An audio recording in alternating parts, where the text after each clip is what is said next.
And we're live. Welcome to paraglidingtalk.com. I'm your host, Robert Michaels. Glad you are here. Super stoked to have another episode where we can talk about all things flying. We have a special guest tonight. Brad Gunnuscio is with us, all the way from the point of Mountain, Utah. You talk about some amazing flying this last year. He's had some great flying adventures, and we're going to talk about some of those. We're going to talk about safety tonight. We're going to talk about things you can learn how to be a better pilot. We're going to talk about brake pressure and also some of the recent incidences that have been popping up. I'm super stoked about this episode. By the way, this show is brought to you by a few sponsors. One of those is PPG Smoke. PPG Smoke. .com is the website. Obviously, you want to get a chase cam. There's a new chase cam. Version 2 came out. Pretty awesome. Way better than the first one, based on all kinds of studies and things that they did. Go check out the website if you want to get a hold of one of those. Also, he's got a new strobe system. Really nice. I have one. They're way smaller than the original ones. They link up via Bluetooth. Super cool deals, and very inexpensive. And can make your flying, whether you're a paramotor pilot or a free flight pilot, you can fly into the evening with that half an hour after sunset with those flashing devices. So check those out at ppgsmoke.com. Also, this show is brought to you by paramotorprops.com. If you accidentally blow up a prop and you need to get something quick, you can order them from their website, paramotorprops.com. They have a great little system going, and we'll get you set up right away. Also, a local sponsor here in Southern California is American Allied Drains and Plumbing. If you're in the San Diego area and you're in need of plumbing, American Allied Drains and Plumbing is your company. If you mention Paragliding Talk, you will get a 10% discount on your services. You can reach them at 844-777-9055. Super stoked to have you on the show. Brad, thank you for making time. I know you're a busy guy, and you always bring something great to the table. If you're just chiming in tonight, you're in the chat, and maybe you don't know who Brad Gunnuscio is. He is a SIV pilot or SIV instructor. So he runs a school. Tandem pilot for years and years, has been a competition pilot for years and years. A real stay paragliding community, especially in most of these big competitions. You're going to see his name many times if you're paying attention this year. We saw him on the podium the last 3 years. Actually, in the last 3 events, you would have saw him on the podium. He's an incredible pilot, and also at the same time, not afraid to share the goods and not afraid to teach others around him how to be a better pilot. And so no stranger to the show. He's been on a few other episodes. If you want to get dig into some of our past episodes, you can go to paraglidingtalk.com and check out Brad Gunnuscio on episodes, whatever they are. And I think there's 4 other episodes. Really good. Every single one of them is incredible. Tonight's going to be no different. I'm stoked. If you have questions, you want to dial those up, you put them in the chat, and our moderation team will get those, feed those in, and we'll get your questions towards the halfway mark. First thing I wanted to say is thanks again for coming on. If you would crack the show with talking about safety and some of the most recent things that you're seeing in the sport and things that you wish that people would be aware of, and just safety in general. Most people come here for that each Thursday night. Yeah. Well, we're going to talk about, the brake pressure later on, but that's one of the main things. I'm just seeing a lot of people flying around without, with slack in the brakes and having no contact with the glider through brake pressure, and grabbing the risers to rest their hands and stuff like that. And it's like, that's one of the big things. And a lot of times it'll be in the winter when it's not very turbulent. And so they fly all winter kind of training themselves for no brake pressure, no feel. And then they get out in these summer conditions, and then the glider deflates from doing that, from not feeling your glider. And so, we'll touch on that brake pressure later, but that's one of the main things people just need to know. You need to keep contact with the glider. It's not a magical thing. They don't magically stay open. It takes skill to keep them open. You can have 2 pilots flying the same exact glider, same wing loading on a cross-country flight. One takes a bunch of deflations and the other one doesn't take any deflations, and they're flying in the same air. The difference is the guy that's didn't take deflations is actively piloting all the time. And that's part of the problem. Is a lot of instructors will just say active pilot, and they would tell me that. But what does that mean? And so we need to learn, what does active piloting mean? And so and it's not just your brake pressure, it's the feeling of the hips as well, and using your hips. A lot of people are sitting out there like a bump on a log and not using your hips. And I really, I'll tell people I put paragliding at 60% hips and 40% brakes. It's somewhere like that, maybe 55, 45. Wow. Because the hips are a big part of your active piloting, and people got to understand there's a difference between the active piloting and then the recovery when you lose a glider. And a lot of times those two things you need to do are exactly opposite of each other. Oh, yeah. And people don't know the difference, They see YouTube videos of SIVs. And so every time they take a deflation, they go to the high side, and every time they lose pressure in their hip, they go to the high side. Well, now you're depressuring that part of the glider. So you're going to always take a deflation and stuff like that. And I used to take a lot of deflations too. And I was a young kid, out here flying, just being kind of crazy. And I would have all these famous pilots come through, Robbie Whittall and Peter Brinkeby and all these big times, like former world champions, PWC champions. And they'd come stay with me out of my apartment in downtown Salt Lake, and we'd go party, have fun, and go flying. And I remember Peter Brinkeby had won the PWC like multiple times. And he's like, you don't use your hips when you're flying, Brad. You need to use your hips. He didn't really tell me what I needed to do, but what I did is I went out and focused on my hips and what they were doing. And I'll tell you what, that totally changed my flying. My flying went to a whole nother level. And that's why anytime like I'm teaching a kayaker how to fly, they're always so good, because it's kind of the same thing in the kayak, how you're using your hips. Oh, interesting. Flying. You know what I mean? No kidding. And so people should focus on their hips a little more. And that you can't really do that on it. You can do it a little bit on the paramotor. I have the weight shift kit, but really you can't active pilot good enough on a paramotor. That's why I don't like flying in strong thermals on a paramotor. Yeah. You know what I mean? Terrifying. Yep. Yeah, I don't like that, because you can't use your hips like you can on a free flight harness. Yeah. And why I fly. I was going to say I fly Parajet, and it does have pretty good characteristics, but it's nothing like my Woody Valley free flight setup. No comparison. No, it's so funny. Yeah, like I'll fly the hottest comp glider for free flying and comps and stuff, and then when I go fly my motor, it's like a B glider, B or something. Yeah, I was just looking at the list, and I think it was maybe Cody. What's his Mitnack? Matank. I think was it Cody, or maybe it was Josh Cohen. I think it was Josh Cohen. Josh Cohen's flying an Alpina in the competition. He doesn't care. Well, no, that was the first comp. Yeah. Oh, okay. Second comp, he was on a comp thing. He was care. Okay. Yeah. Okay, that was. I do not want to fly a glider where your buddies push on bar and they pull away from you and you're all waving to them. I've done that. I'm like, I'm not doing that. I want to be. I want them chasing me. Yeah. I did hear they did really good on those gliders in the last couple competitions, and it's a C glider. I mean, super chill. They're unbelievable. When I was in, there was this task, this guy in a red Alpina, and then I forgot her name. She was on a Peak 5, and those two followed me the whole task, and I could not lose them. I was like, is something wrong with my wing? Because I would push on bar. Yeah. And to go away, and they just push on more bar, and they followed me the whole task, and we went into goal pretty quick. And I was like, why am I flying this wing?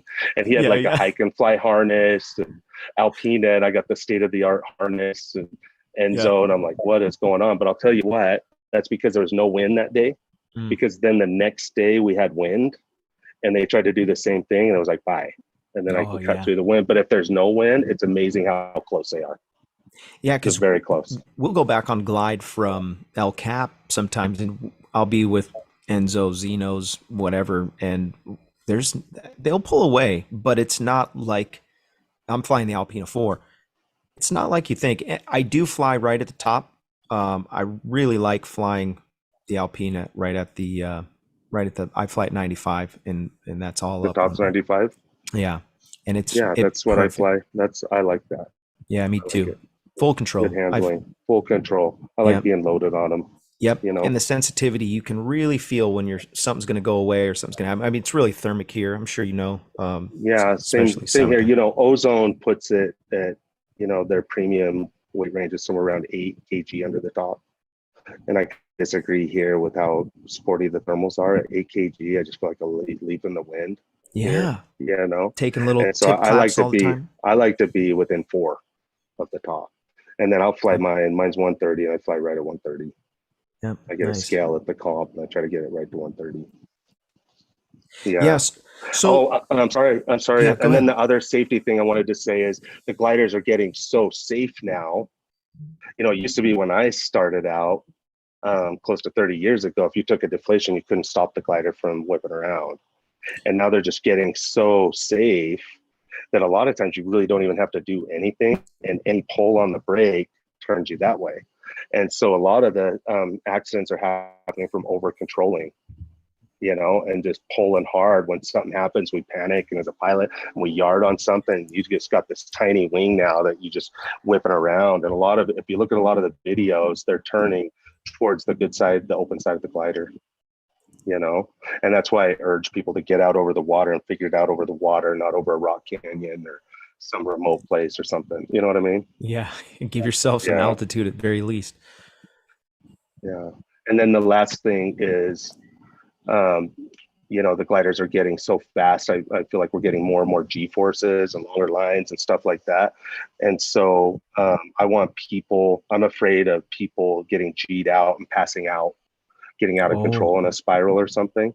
good point. And so my rule to my students are, if you've done over one full rotation, that means you couldn't control the glider. We shouldn't wait for the second rotation, because the second rotation is going to have more G forces. So I want people to throw sooner, because I'm afraid of people, being maybe dehydrated, low in minerals, whatever, and just getting that second rotation, all those G's, and passing out, not being able to throw your reserve or something. Mm. So, and I heard over in Switzerland, they teach half a rotation. If it's gone half a rotation, then you throw, and so that's a Wow. little quick, but I agree with that too. Yeah. I Throw. agree with that too. If you're not controlling the glider and you start to whip around and start to get that nose down, then let's have faith in our reserves and go ahead and throw those things out. And then a lot of people don't throw because they're like, man, I got a really small one, or I haven't packed it in 10 years, or something's old. So people are afraid to throw it. If you have any question like that in your head, you got to fix it now. Yep. I've never thrown my reserve, and I've thrown 8 times needing it, being out of control, doing acro and stuff, and I've never been like throwing my reserve and going, man, I'm glad I saved that $100. Yeah. Yeah. Every time I'm like, because one time I threw, and it was a really cheap old one, and I threw it and I was like, I hope this is going to work. Oh my gosh. And I went for a pendulum ride. It was actually, you got to see this, the ride. I blew up a glider in the air, and I was like oscillating like this. I felt like I was on a carnival ride. And Oh my luckily I gosh. just hit at the bottom of the swing, because if I had a pendulum in, and I was like, you know what? After that, I went and bought the best reserve on the market. I was like, I And am not going through that again. that was because your reserve wasn't sized Design. properly. No, it was a Oh. design. Oh, The older design. ones really oscillated more. Really? Square And if you round. have they were all rounds, Hmm. 25 years ago, whatever. And if you have a round, I totally recommend you going trading it in and getting a square. Nice. Life's too short. They pendulum way less. It's Nice. because That's they great got the information. valve, got the slits in the corner. And so when the thermal hits it and the pressure increases, instead of oscillating, it opens the vent and lets out the pressure on that side. So it's amazing how little oscillation there is. Way By the better way, sync rate. go back Yes. into I think it's our first episode where Brad's on the show. Go back and check that out.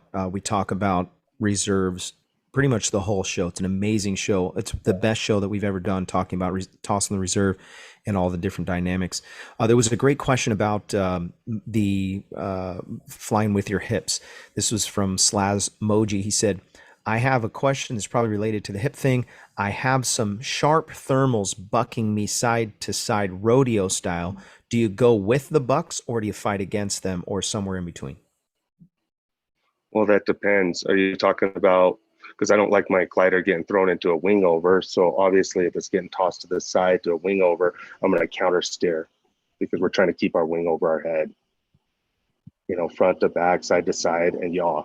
And so right there, I'm going to go ahead, I'm going to fight it, and also, anytime you have upwards air, it's going to try to throw you out. So if you just keep going with that throwing out, you're never going to go anywhere because you're not going to thermal. You got to fight to stay in the thermal. You know what I mean? But then there's also the thing where you're losing pressure in your hip and you should be dropping your hip towards that loss of pressure. Those are two different things. So you're talking about where the glider's turning or yawing or something like that, or are you talking about where you're losing pressure? Because those are two different responses. You know what I mean? Yep.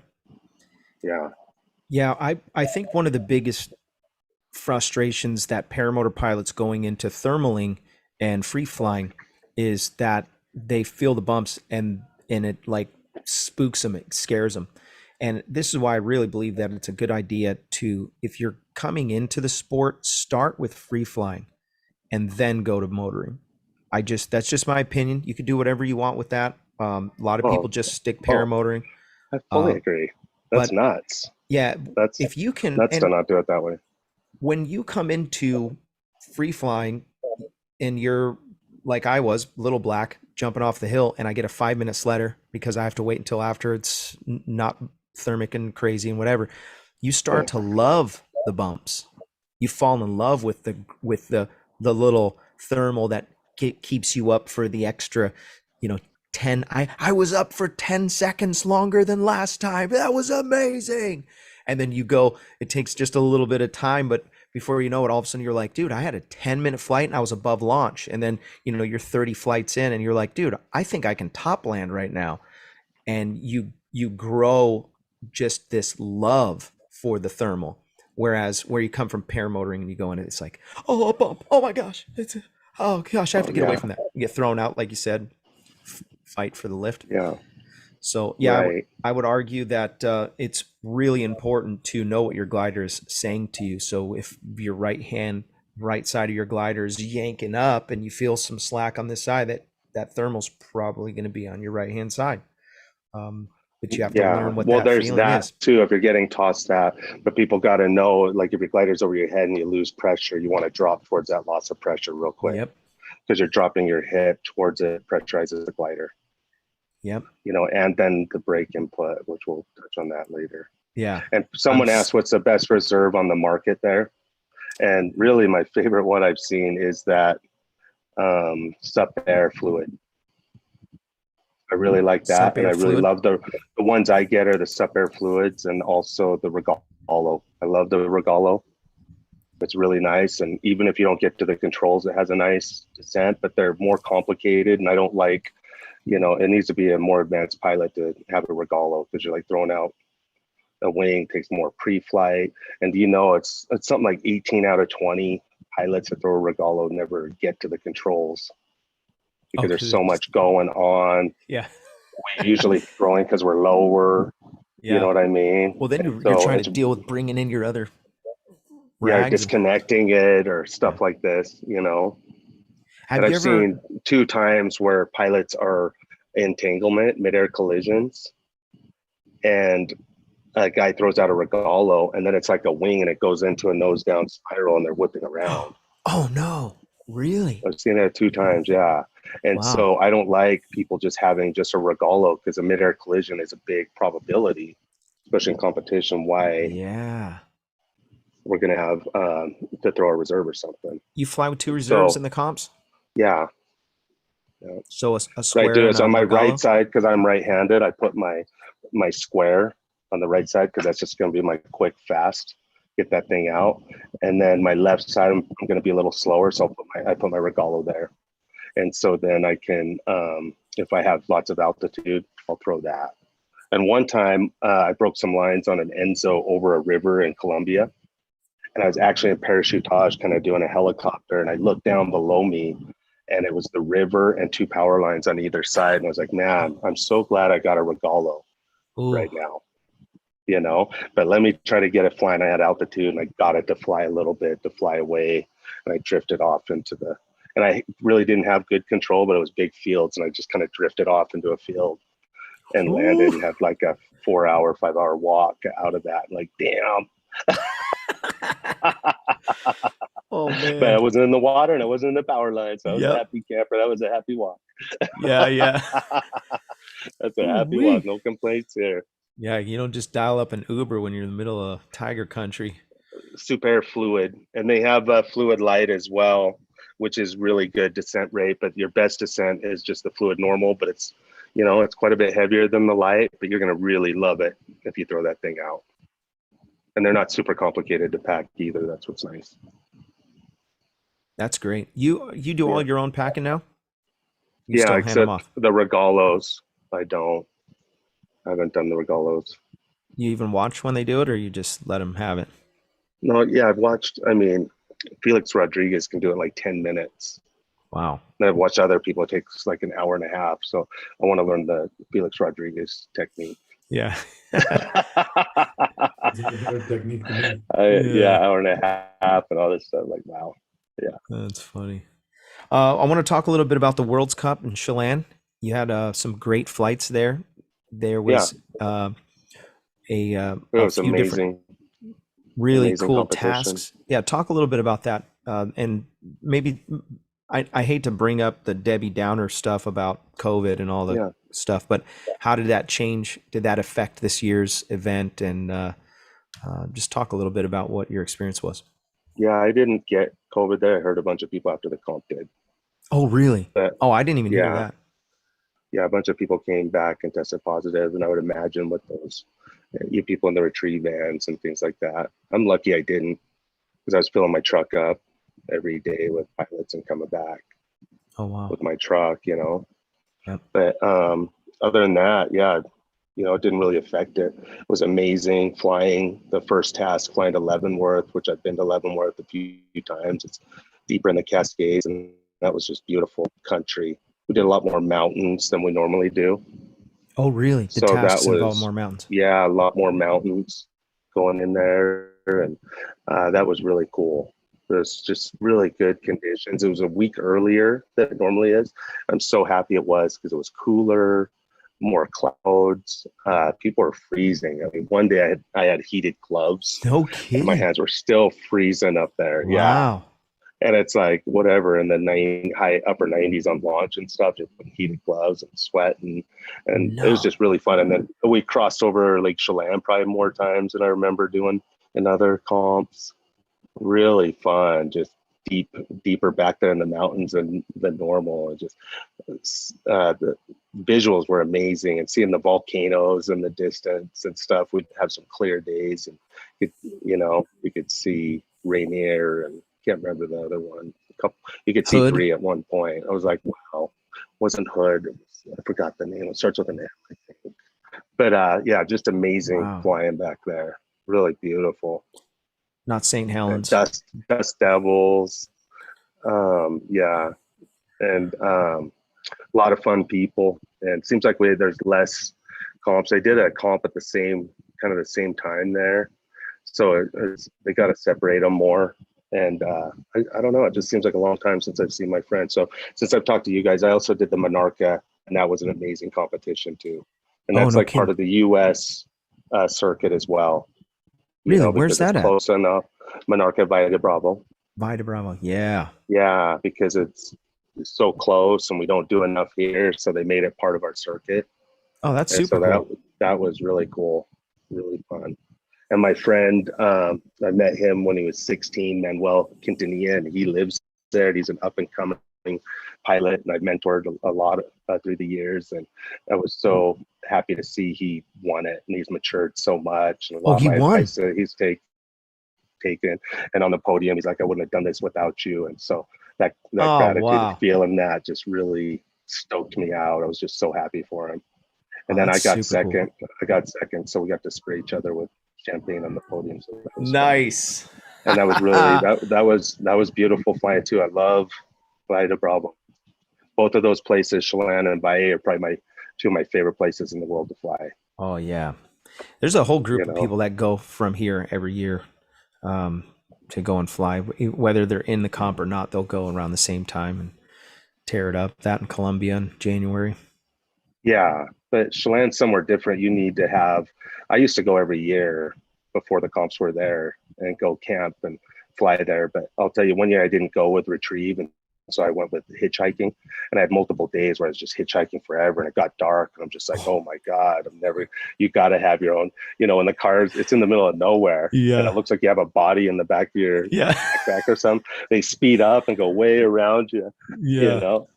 And then, I don't know like, what that literally guy's one problem day, is, but he's got a full bag and it's a big one. right? Yeah. And then one day, literally a snake. The sun was almost set, and a snake went across the road, and I heard a coyote howl. I was like, "Oh my god, this sucks." Yeah. And I walked to a farmer, and I just begged them, "Please, please give me a ride." So go with the driver. Always have a driver when you go there. You could just fly across the river, short flight, and have a huge gnarly retrieve type of thing, you know. Oh and so, gosh. yeah, the comp was amazing. There was a little bummer because there's something that happened, and I wanted to hit on it because people are wondering I was sitting in second place, and then all of a sudden I was gone, and I'm still not. I'm still really haven't heard from the organization. You know, they haven't contacted me or anything, but I wanted to hit on it and took a few minutes to address it. So it was in the middle of the comp, and after a task, and a whole bunch of us pilots went down by the river there at the campsite BBs to barbecue and play music. And there was a slack line and stuff like that. People dancing. It was really fun, you know. And so I went and asked the ranger how loud we could play the music, and he said as loud as you want till you get your first noise complaint. And so we're all dancing, and this girl comes up and keeps turning down my speaker. And I asked her to please not touch it. I'm like, look, everyone's dancing, having fun. And I'm like, and I got permission. We can take it as loud as we want till we get our own noise complaint or get our first noise complaint. She said, well, I'm your first complaint. And I kind of reacted strongly and called her a name and picked up my speaker and left. And you know, I called her a rude name, and I wish I hadn't. And I went and sent an apology to the group chat. And the crazy thing is there's rumors going around that I said more than just a rude name, and said some personal things about her. And I need to clear the air. I didn't say any of those things. I have a lot of respect for women, and I don't say things like that. And so I'm sorry I said what I said. Hopefully she'll accept my apology and we can move past it. But then the comp director heard about the incident, never talked to me. Said you can't fly the last day and you can't show up to the awards party, and blocked me from the task. And I've never asked my side of the story, and I haven't had a chance to present it. And so and then I'm like, I think I'll still do pretty good. And I got on the podium without flying the last day, you know. And then they took my points away, and now they put me in 65th place because I called her a rude name. I don't think it's fair. I think it's very extreme. You know, but they can't take the flights away from me. I had amazing flights. Yeah. I have a lot of trophies. Life is good, you know. I get to fly in my backyard, and so I don't really care about the trophy or the third place. I just don't like people saying that I said stuff I didn't or things like that. So I want to clear the air. And I love the paragliding community, and I was having literally the best comp of my life. I was having so much fun. I think that's why I keep doing well and getting on the podium, is because I'm just flying pressure free. What happens, you just enjoy the journey and you have fun. And that was a really fun comp. I didn't get to say bye to everyone at the comp. It was really good to see everybody and fly with you. That was fun. I'm looking forward to Menorca.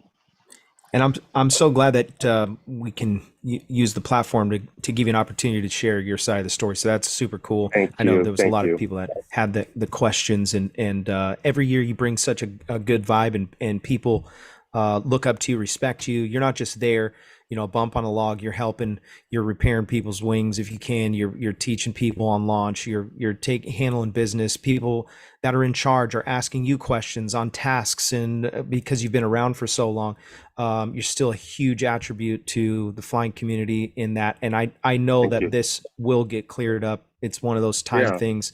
And people are sensitive these days. That's another whole aspect because, we've got, I'll just say it's like a, easy to melt generation. They can't handle, they'll put out stuff, they'll say stuff, but when you snap back a little bit, they recoil and turn into this. So it's a generational thing. I wouldn't take it personal, and everybody, we have our for moments. sure.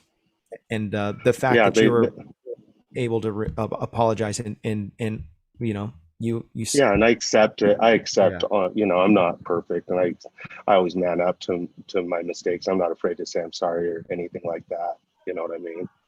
And so, and so I apologize for calling her a name, but man, that's pretty harsh, taking all that away. And really, it's all good. I just want people to remember who I am. It's kind of a trip that you were doing good enough that they snatched a full day from you and you still ended up on the podium. That's pretty awesome. Yeah. We're gonna go. We want to give something away. Comps. I'm gonna go with there was some jealous trolls that were like, okay, how do we take Brad out of How do we take him down? We have a chance. Well, Yeah. Well, guess what? I'm gonna go kick some ass again at the next one. Yeah. I'm just not gonna say anything. Yeah. Yeah. That's all good. Yeah. I had my time, chill on the side and kick more ass, Yeah. Let's spin the wheel. We're going to give something away. We've got, I think I have at least one more retractable keychain, retractable phone saver deal. So we're going to spin the wheel. If you've been chatting, your name's going in, or your name has gone in. And so that's it. By the way, Will Fly donated $5 to the super chat. Thanks, Will Fly. Appreciate that. His message was Resurgence PPG rocks. And that's right.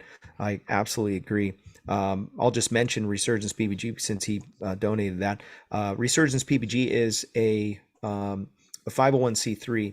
They are sponsoring these guys that have maybe been in the United States military. They've given themselves maybe to battle and maybe came back with PTSD or maybe an injury physically and are dealing with adaptive recovery type stuff. Well, what they will do at Resurgence PPG is they will sponsor you. You can't just sign yourself up. Someone has to recommend you, and then they will sponsor you to get training for paramotoring.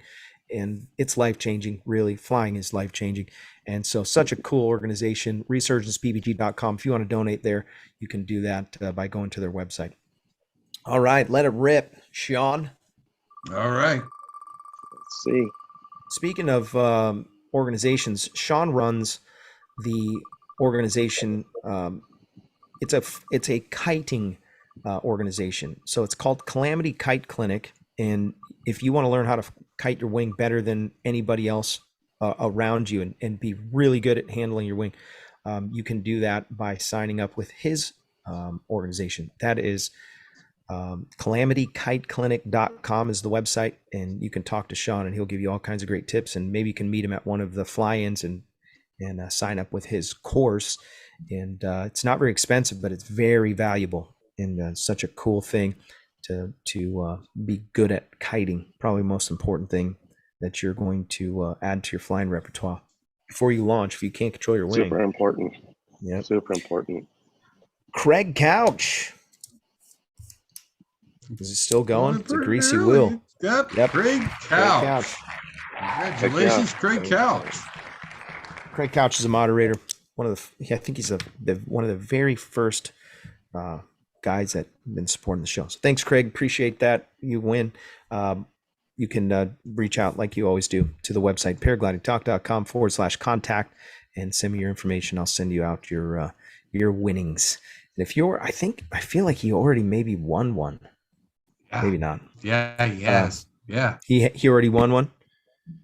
Hot buttered Steve. I don't know if he's won one. He's won something from us before. Oh yeah, he's won a bunch of things because he's watched. I mean, we're episode 223 tonight. Yeah, so he's had 223 chances to win. Heck yeah. That's a lot of giveaways. So you need to support the show on Patreon and PayPal. You guys are some good stuff here. Yeah. Hot Buttered Steve Productions donated $10 to the super chat. He said, Robert, somebody put Gold Bond in my head and shoulders, and now I've got dandruff the size of baby mice. Never cease And to I can't travel entertain with me. that gold bond. Yeah. Gold bond. Can't do it, huh? Right. If they gave you the sponsorship, the paragliding sponsorship, you'd have to say no. Yeah. No, I would totally. Hey, Take whatever spot. I'll take a gold bond. Craig Couch said he just won one. Spin again. He just won one. Yeah. We'll send him something different. We'll get him There you go. a something or other. Did you already get a shirt? Episode 200 shirt, Craig? If you didn't, I'll send you one. And then if not, I'll just send you some Amsoil. And a cat. So When I get are we going respin? What? No, don't respin. What did you Okay. say, Brad? do some of these clinic hats. Oh, nice. Yeah. When I You're kind of breaking up. I'm not sure if it's your headphones or. He is breaking up, and he said, but he did say he wanted to give about 1,000 of those kite clinic hats out. So, Oh, nice. Yeah, SIV clinic hats. Heck yeah. Okay. Start spinning the wheel, Sean. Spin it like Yeah, I 50 wish. times. All right. Okay, well, Craig said spin again, bud. Yeah. Craig said spin again. So Okay. should I spin it again? He said he didn't get a shirt. I'm going to send him a shirt. Okay. Yeah, we're going to send him a shirt. All right. Let's see. You want to if Brad wants to give away a hat, we can spin it again. I'm cool with that. Yeah, Let's do also might get my new ones in Okay. Let's on do the it. show. Okay. Maybe you can try you have corded Still breaking headphones? up? Yeah, it Yeah. was. Yeah, see, I'm not getting no feedback. Yeah, no audio. Nothing now. Your headphones might have died. All right. So am I spinning, Robert? Yeah, spin it again. Do I give away some free stuff? Yeah. Got a hat. All right. It's always fun to Here we give away go. other people's stuff. I know. That's why this is a great job for me. You ready? Yeah. All right. Sponsors? Yeah, by the way, I want to mention Nebraska PBG, Josh Bowden. He runs a school in Nebraska. If you're interested in some top-notch training, you could sign up Josh and his team today. They're doing all kinds of training these days because it's summertime, and it's a great time to learn how to fly paramotor. Reach out to Josh through the link in the description. Also, the show is brought to you by maxacro.com. Max Marion is he's a staple in the sport. He's got some great flying programs. You can sign up with him by going to maxacro.com, and you can do whether it's an SIV training here in Lake Berryessa or maybe even overseas and abroad. You can learn how to fly with some of the best. And I did my SIV with him. It was great, and learned a bunch of stuff. And everyone says the same thing. It's really good. It's either Max or Brad Gunnuscio. Really. Yeah, I love Max. I've known him since he was a little kid. I think 14 years old or something. Charlie Such a cool Walsh. Charlie Walsh. No kidding. Where did you meet Max at? I don't remember. I think it was maybe Torrey Pines Okay. way back in the day. And then he used to do the comps. He was coming up, Yep. doing the comps. I miss seeing him at the comps. Yeah, he's so busy now. He doesn't do competitions anymore. Yeah, but that's okay. Doesn't need to. Still a great pilot. Oh yeah. You know, I did a really nice, super cool 10,000 foot flight over Elsinore with him. He was on he flew the Boom 10, and I was on my Alpina, and we had such a rad flight. We flew with sailplanes, and we went all the way up and down the range. Super fun. Did the convergence come in? Yeah. Yeah, that's a beautiful place to fly. I love that. Yeah. Super smooth, super nice. You can go wherever you want. I had Yeah. my best flight out of there. I used to do a competition there. It was either there or there at Marshall, whichever was best for the day. That No was really kidding. fun. I wish they'd do that again. Yeah, it was really cool to see that convergence come over the back and run back there and boost up in it. That was super cool. Yeah, it's wild. It was wild really breathtaking to share a thermal with a sailplane. That was crazy. Got it made for some great video. That's Chelan had a lot of them. There's a sailplane competition going on at the same time. Oh And you're no. up there in the speed harness, we're Enzo 3 mashing 100% bar, thinking you're hauling ass, and here comes a sailplane just making you look like you're not even moving. Yeah, they're And going like just like the 100. glide of it, and you're like, oh my God, it's Yeah. way off. And they're 5 miles in front of you, thermaling. And you'll be like, oh, I can make that to that next thermal or Yeah, something. yeah. You're going like, I'm not making that next thermal. It's like, holy Not cow. making that. Yeah. I had my little 360 cam, so when I made the video, I just clicked on the sailplane, and so it just locked onto that the whole time, and I'm in the thermal. Oh, that's It's cool. going all the way around me. Yeah, it turned out pretty cool. That's By the way, neat. Charlie Walsh, so you won. If you can reach out to me, or I guess you could just reach out to Brad through Facebook. You can hit him up on Messenger. And I'll send them a hat. Yeah, Bradley For Gunnuscio on Facebook. SIVclinic.com. And we There you also do thermal courses. Oh, you do? Mm-hmm. I did not know that. Teach people how to thermal, yeah. Oh, that's rad. Oh, yeah. Like Jared Anderson, I took him from, I'm pretty sure it was on a B the first time he showed up, and then all the way through to where he beat me at nationals. And he's like, you taught me how to thermal. But Wow. so win-win for me, to have a student at nationals. Pretty awesome. That is super cool. So I do want to talk about, there's been some scare recently, and we'll just touch briefly on this just to bring some awareness, and there might be some people that can help spare the flying site. So I can't remember if it's Point of the Mountain north or south or what side it is that they're saying that they're wanting to develop and put some houses, and it's kind of going to ruin the site or the launch. Any details on that? Any updates? And is there anything that we can talk about? Crap, your headphones are not connecting. Yeah.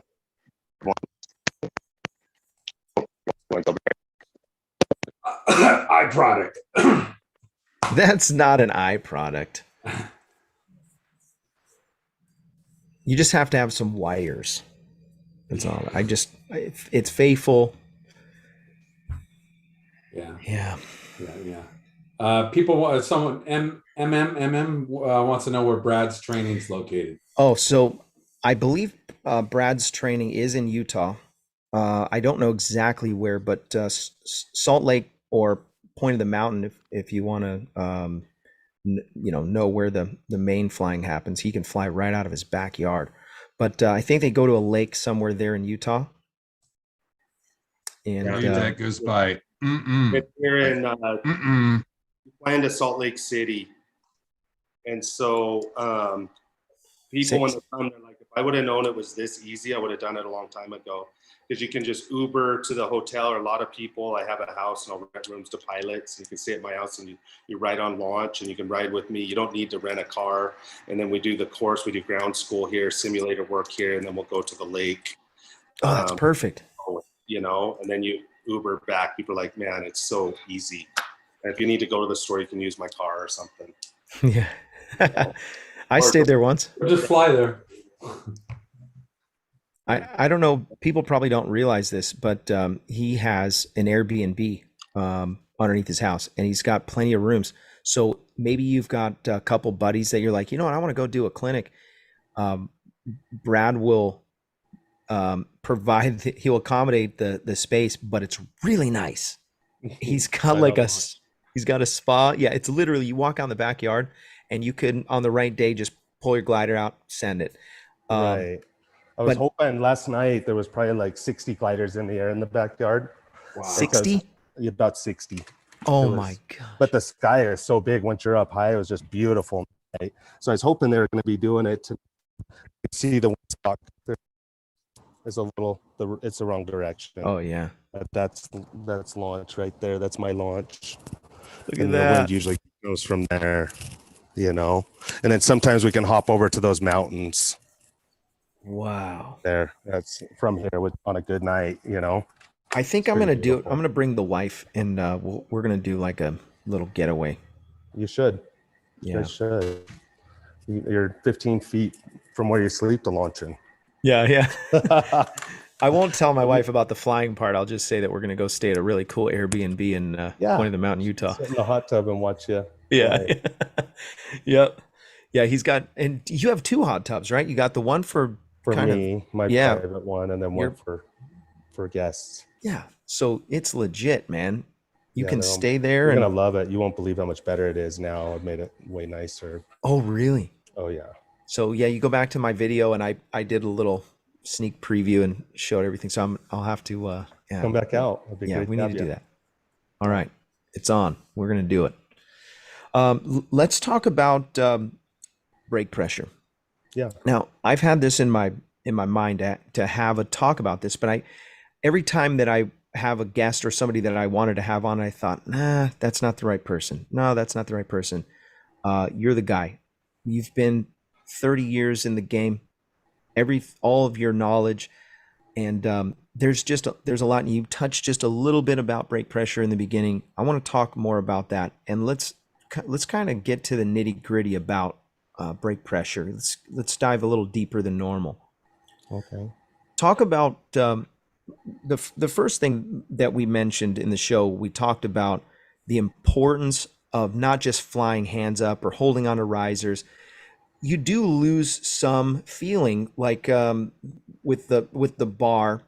Now you can still fly holding your rear risers, and you can still feel things, but this is expert level flying. So when I'm flying and I'm in that rear riser position, I'm not just feeling hands off. I'm still, if not more than ever, in tune now, because I realize that I've lost this part of my language, pulling my glider and feeling the lines. And I'll just say this: when I fly, I like to fly with a half wrap around my hand, so I'm not handcuffed, half wrap around my hand, and I'm holding my line with my fingers. So maybe talk about the different ways that you fly with your brakes and Yeah. competition. You don't want to flying. you want to, first off, and the paramotor pilots do it the most, is they're flying on the bottom of the toggle, and the gliders just aren't holding onto the on bottom. the toggle, and Mm. they're not meant to be flown like that. But I think you get away with it because as a motor pilot, because you're not flying in very bumpy conditions, but there's too much flex and movement from it, and so you need to get up to the line to really control your glider and have a better feel. And so, with the gas control, people are like, I can't do a wrap. And I'm like, how do I do it? Because I still do it, and I'll wrap around the control, the throttle, and just put it on the side because I want to have direct control. Way more control. Way more control. And so another thing people do is they'll put their hand through the toggle and grab the line, and that's how I fly for acro.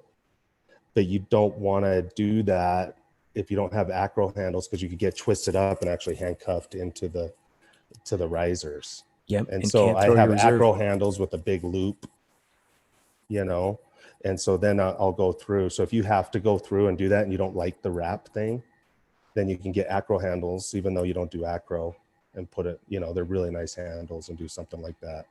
But you want to get to the line and hold that. But you want to also be careful about how you take a wrap to, one time I launched, and so the gliders, that pressure that we're about to get into, that's what stops them from deflating, and when you let up the pressure to take a wrap, you're not flying your glider for that split second. Ooh. And so one time it's kind of like losing the lottery, and flying, and then right off a launch, let up to take a wrap, and took a frontal, which if I would have been doing pressure, I would have stopped the frontal.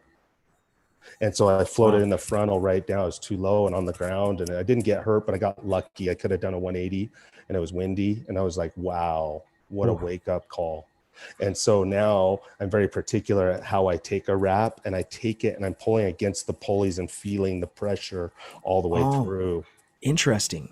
And so you can maintain pressure, and it's a technique, and you should try it. And so that's something you can do when you get up high on a glass off or something. Practice how you're taking that rep, because you don't want to lose the lottery like I did. It could come out bad.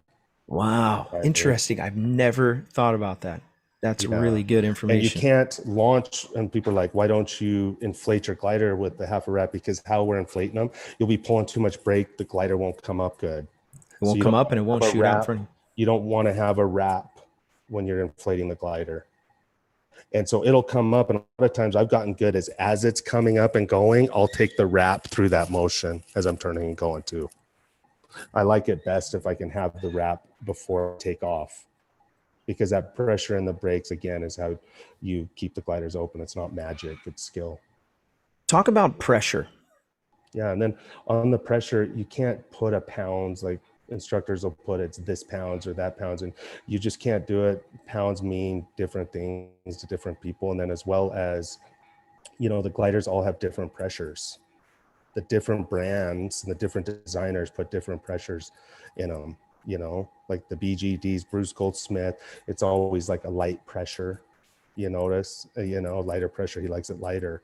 And then you go with gin, and gin is always like very stiff pressure, and ozone's very stiff, a lot of pressure. And some people are like, my arms get tired, so they like lighter pressure. It's whatever you like, you know what I mean? So we can't do the pounds, what the pounds are, but what you want to do is have some kind of communication with the wing and feel that pressure without deflecting the glider and creating a bunch of drag. And so it's something you can do with kiting too. You talked about kiting before, and you can kite and kind of feel the pressure, and it's that pressure, it's a light pressure. And a lot of times I'm showing it with 2 fingers because that's what it is. It's a finesse thing to keep the glider open. You just want to, as you're flying through that Sprite, you can't see the air, but if you could see it, it looks like Sprite. How you got all these little bubbles down low that come up to make medium bubbles that connect to make bigger bubbles. And then you put that Sprite in a current, because we usually have different currents in different directions, and that's where it gets all funny. You know what I mean? And that's why when you get low, it's always the most turbulent, because you're flying in all the little bubbles. Interesting. And you look at the Sky Gods. I remember when I was new, and the Sky Gods always make it look easy, and their wing looks more stable. And I'm like, I'm getting tossed around. I can't turn in anything. Yeah. And because it's hard. Got to get through those little bubbles and medium ones and get high. And sure as shit up there, it's easy. They're just like killing, and down here you're working in those little bubbles, and you need to be pulling your brakes and dropping your hips to the losses of pressure. You want to feel and be on it. When you feel that loss of pressure in that brake, we're coming down and grabbing it and finding where the pressure is and coming up. And that's part of the problem, is because we've been taught so long, don't go deep in the brakes, don't go deep in the brakes. So people think active piloting is up high, but I wish our instructors would teach, don't go deep in the pressure, because if there's no pressure and there's slack in that brake line, you got to bring it down. A lot of times it'll be by your hip. Yep. So a lot of times people are working with 20% of the brake input that they really need to. So just remember, we don't want to go deep in the pressure. If you have pressure, why would you go deeper?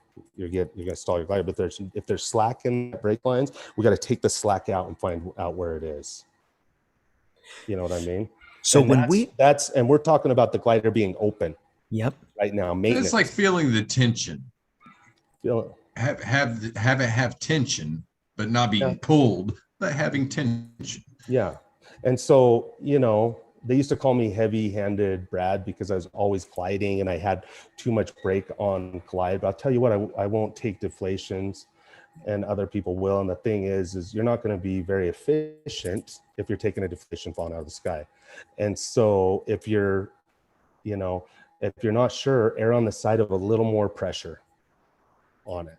And we're not talking, we got to be aware of our airspeed too. And that's a thing people don't, talk enough about. And I was a hang glider pilot first, and everyone talks about is airspeed, alarms, indicators, all this stuff. And everyone talked about, and I got into paragliding and no one talked about it. I was like, oh, wow, this is cool. Airspeed isn't important. No one even talks about it. What I learned quickly is airspeed is more important in paragliding. I stalled my hang glider like my first week of learning on the south side. I was stalling my hang glider because they're so easy to recover. You stall a paraglider, it usually takes people 2,000 feet to figure out your first one. As far as I can tell, it's the hardest aircraft on the planet to stall. Yep. And so we want to have airspeed all the time. And so I want too many people are getting in the sport and buying the visor helmet and stuff. I think those visor helmets are for advanced pilots only. I want pilots to feel the wind on their face Yep. and feel when they start to not have that wind. Okay. Oh, yeah. And do something about it. Be aware of our airspeed. Yep. It's crazy to me how much different my flights are when I just have my sleeve pulled up just a little bit and my visor open when I'm flying. Total different ball game for the sensitivity. Yeah. I can't describe it. A lot of the things that we're talking about tonight, by the way, are from years of experience. I have 4 boys. I'm trying to teach one of them to ride a bike, when he was little, just before he had learned how, and you can't describe it. You can't tell them, okay, this is what it's going to feel like. And the gyro of the wheels it's the same thing with paragliding. You just have to put the hours in to be able to know what your wing is telling you. Well, and the kiting is a low risk way to do that. Your exactly. Low risk way to do that. And that's a thing, I do this thermal course in Colombia. It'll change your life. It'll jumpstart your thermaling ahead like 2 or 3 years. It's a 9-day course, and it happens at the end of January. And anyone that wants to sign up can go to my website and sign up for it. And SIVclinic.com is the website. Yeah, and if you're new, I'll take you up on a tandem, and I have amazing instructors. I have Raul Penso, who's been in the X Alps 3 times, and just a bunch of badass instructors. And so we'll go tandem with you, and that's what I do is I'll give them the controls, and it's amazing. In 5 minutes, I can change people's world. In 5 minutes, I'm like, you've been flying your whole career like this, like it'll change it, because in 5 minutes I can see what they're doing, fix the pressures, and that's a really good way to do it. And on the pressure, you don't have to do my course to do it. Like you said, just go out and get the hours of flying, and on that tension, as he called it, or just some kind of pressure without a huge deflection in the wing, because we don't want to be killing our airspeed either. You know what I mean? So you want to be feeling that pressure and in the hips as well. And so your hands need to be moving with it. And I see a lot of people, though. I live on a launch, and they're flying by here, and people are grabbing the risers. Yeah. Or resting on them. Or I just see a big loop from the brake in the brakes to the trailing edge with no control. And I'm just like, because I know what can happen. I've just seen in this long so much carnage. I don't want to see any more carnage. And I'm like, man, this person is flying and just trusting the manufacturer of the glider and the make of it. There is no skill being used right now. And at any point, they could take a deflation, and you're going to be behind the ball. And we're too low here. And so don't do that, folks. Please, I don't care if you're paramotoring, if you're speed flying, if you're at the sand dunes, ridge soaring. I mean, 6 feet can be fatal, right? We cannot be letting our glider deflate. We need to active pilot our wing. And when I'm cross country, it's the same thing. Anytime I get below or to 100 feet or below, it's got my full attention, because I know at 100 feet I might need more than that to recover the glider. Oh yeah. And 100 feet can be hard to get my reserve out in time. So I feel like it's our most dangerous zone is at 100 feet. Oh yeah. When you're launching or landing, and so we need to be active piloting all the way till our feet are on the ground. We need to make good habits and just do it all the time. Yeah. Some of the biggest names have wrecked themselves right there, 20 feet. It's like, dude, it feels like 20 feet is you're on the ground. But just picture would you go and jump off your roof right now? No. It's 10 feet. Heck no, especially not now. I mean, I'm fat. I would say throw some dirt on me and leave me there. Yeah. Just leave me here. I'm done. You just wouldn't do it. But it is interesting. You have a flight, you're 10,000 feet in the air, and you're coming in to land. You're hungry. You got to pee really bad. You're like, your friends have already landed, and they're packing up faster than you, and you don't want to be that late guy. And you milk the last thermal to the last second, and those things happen. But that 20 feet is still 20 feet. It doesn't change just because you've been in 8,000 feet for a couple hours or whatever. Right. That's a really good point. Brake pressure through. I was going to say something else about getting into your harness really quick. Oh man. A lot of guys will right off a launch go to the 2-hand toggle and fix them. Super sketch. If you're going to do it, at the very minimum, you need to grab both toggles, but give yourself some altitude. Golly. I wouldn't do that. If you have that problem, I'm always like, just sing soprano, be uncomfortable for a few more minutes. It's better than being uncomfortable for 6 months in the hospital bed. Yep. Or dead. Wait, like you said, and get more altitude. And you can also feel pressure and put your forearms against your risers and kind of scoot your butt back. But if you keep having problems like that, you got to get a stirrup. And you just want to make sure that your stirrup doesn't interfere with your reserve. A lot of people use the stirrup to get in and then flip it, and it's back there blocking their reserve from coming out. And they don't even think about it. Oh, right. And I've had 2 friends throw their reserve and it fell through their stirrup. And so then you come down upside down. Oh, You're supposed to no. PLF. And so we got to be aware of the complication of the stirrups with the reserves, you know? And so if you have to have a stirrup, I just say always have your feet in it. Launch with 1 foot through, get up, get in, and keep your feet in it the whole time. So if you throw your reserve, it's in it. Such great information. That was a revelation that somebody gave me on launch. Put 1 foot through there before, so you're not having to reach down and grab with your hand. People launch with them, they didn't put their foot through it. So again, they're looking down and not flying with pressure. Yep. We have to be aware of the pressure. It's the most important thing. I have seen, and at my course, I had a guy once launch, and he couldn't get in his harness, took the brakes down by his hips and scooted his butt in. I was just my God.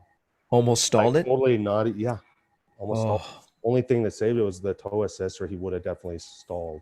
Oh. Folks, don't tow out there without toe assist. It's just a safety thing. Don't do it. If I heard there's tow outfits that say we don't allow toe assist, I would say, well, I don't allow my body to tow with you then. There's nothing bad about a toe assist. Yeah. It's just safety. Yep. You know? Yeah, that's the ticket right there. Toe assist is so nice. Yeah. Yeah. And so on that pressure, folks, just make sure you're always feeling it and get the feel of your glider and the pressures that are on it. And we talked about hips before, and so it's hard to learn a bunch of new things. So go out and do a flight, just focusing on hips, and then go out and do another flight and just focus on your brake pressure, and do another one training on how you take your wraps, and don't just sit like a bump on a log there. Keep training. Every flight is a chance to get better. Yep. 100%. Do every flight, every day, get better.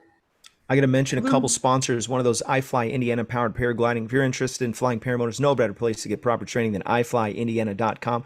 Kevin and his team will get your feet off the ground. Show is also brought to you by Lone Star Paramotor. If you're in the Lone Star state of Texas, you can reach out to Ron Turan and his team for world-class training. That's LoneStarParamotor.com. Really appreciate you coming on the show. I feel like that show flashed. It blipped. That was 1 hour. And so it's already awesome. 2 after 7. We're going to go to the after show. Brad, thank you again so much, man. Just a wealth of knowledge every time you come on. Anytime. If you do come to San Diego, I want to fly with you, man. Yeah, I will. Here's one question, since we got Brad on here and he's a great guest. Yeah. And since the topic had been brought up about toe assist, for some people that have never done or been towed before, what exactly is a toe assist? It's actually, I call it a launch assist, because it used to be back in the day, the gliders were like parachutes, and they wouldn't tow. Like my very first tow 20 something years ago, I looked for my glider and it was way back here behind me, so far. And I was like, oh my God. And they towed like crap. And so the guy, Stu, at Tow Me Up, actually invented a freaking cool thing that hooks to your speed bar. And the farther the glider goes back, the more bar it pushes to bring it forward. Yep. And so they towed way better. It's auto. But now the gliders are like sailplanes, and they don't need that tow assist because they're flying so fast, the boat is having trouble staying ahead of them. But what I've learned about the tow assist is it gives pilots a way larger margin of error on launch. So if they do anything kooky with the brakes or flying and pull the brakes and the glider goes back, it says no and pulls it forward. It almost stall proofs your wing. It is really hard to stall your glider with tow assist. And so really what I want to come up with is I think the way of the future is get a launch assist that we use, that we launch, make sure we're up and established, and then we release it. Because the gliders will tow better without all that speed bar added. Yeah. So I'll kind of mess with the length of that and stuff, depending on the glider, the tow assist, and things like that. And as pilots get good at, and I can trust them, they're not going to do kooky things on launch and stuff, then I'll let them fly without the tow assist. get a Rad. higher tow. Can you get towed by a camel? Here we go. I'll give it a shot. It looks like We're it's gonna go to the possible. after show. If you're watching, stay tuned. I'm gonna drop the link in the chat. So I'm gonna give you the passcode to get in. Come hang out with us. I'm not gonna hold Brad hostage. I don't know what he has going on tonight. He's probably gonna go I'm eat gonna dinner go, quick. but thank you so much. Yeah. So Awesome. thank you again. I really appreciate you coming on. If you have any questions for Brad, reach out to him through Facebook or through the website. Paraglidutah.com or SIVclinic.com. They're Perfect. both the same website. And you can ask me, you can sign up today put a deposit down to hold your spot for Columbia. We don't have the dates yet. It depends on, I'm waiting to get the dates of the competition because I don't like having a course when there's a competition going on and dealing with that.